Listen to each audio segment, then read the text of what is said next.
Ladies and gentlemen, please welcome the Honorable Norm Coleman, the United States Senator from the great state of Minnesota.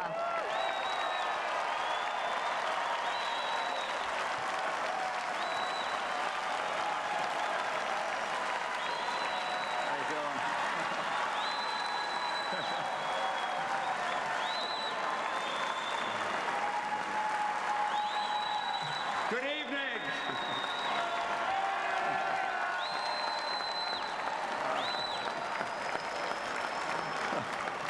Good evening, and welcome to Pig's Eye, Minnesota. That's right. We were called Pig's Eye until a Catholic priest built a wooden chapel a few steps from here, dedicated to St. Paul. Although I am a person of the Jewish faith, I often reference St. Paul. And as former mayor of the city that was named for him, I proudly welcome you to my city of St. Paul.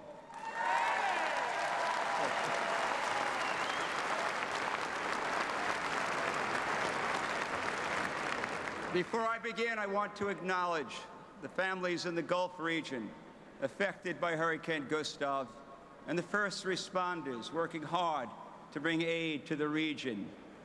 The fact that this convention is being held in a place where neighbors help neighbors and a place that leads the nation in volunteerism and charitable giving is significant. I believe the Minnesota spirit of generosity will push us along as we expand the scope of this convention from politics to a gathering of folks who want to help our neighbors on the other side of the Mississippi. From all of us here, gathered here, to our friends and neighbors on the Gulf Coast, our thoughts and prayers are with you.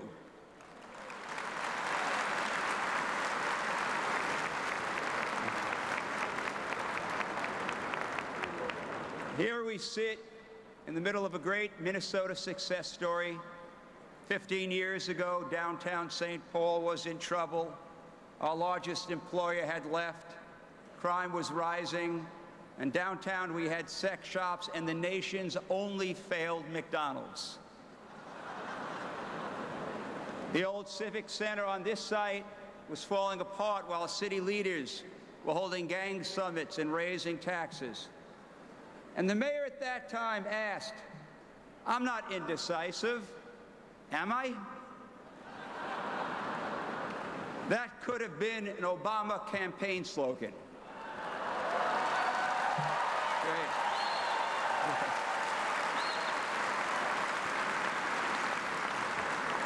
Conservative principles restored this city. We put a lid on taxes, didn't raise them for 8 years.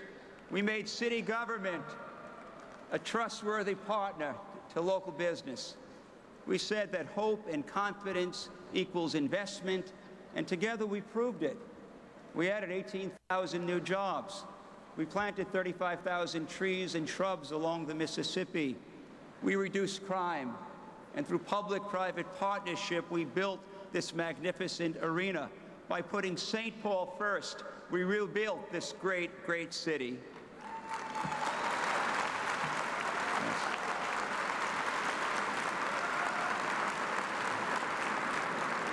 In Minnesota, we know that big things start small. Behind me is the great Mississippi River. A few hours north of here, it's a creek that you can walk across. Yet when it enters the Gulf, it is miles across. From this gathering here, we'll show America a bright future. We'll paint the entire Mississippi watershed John McCain red, and we will win the White House. Great.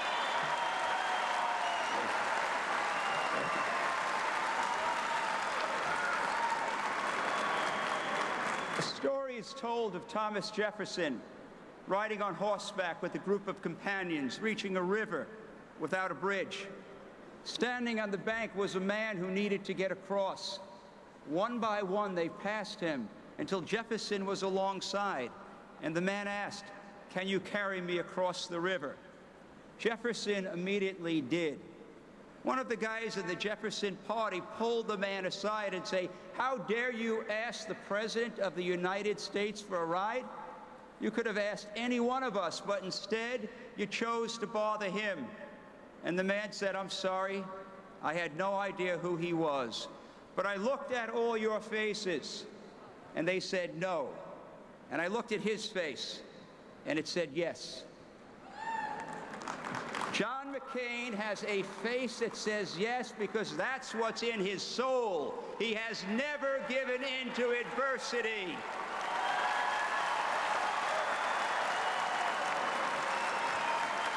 He has never said no to a challenge, to the people who demand government reform, to the folks who need jobs, for families who deserve to keep more of their own money by keeping taxes low, and to those around the world who yearn for freedom.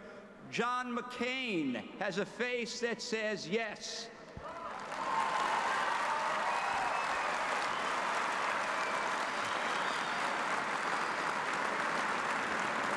We're the party of Lincoln, who said that America is the last best hope of Earth.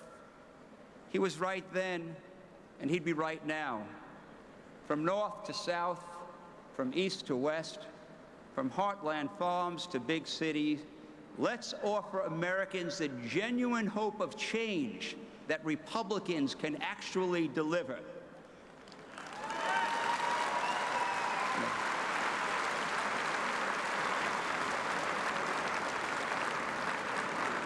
May God bless you all. And in the positive spirit of a place called Pig's Eye that became St. Paul, I say welcome.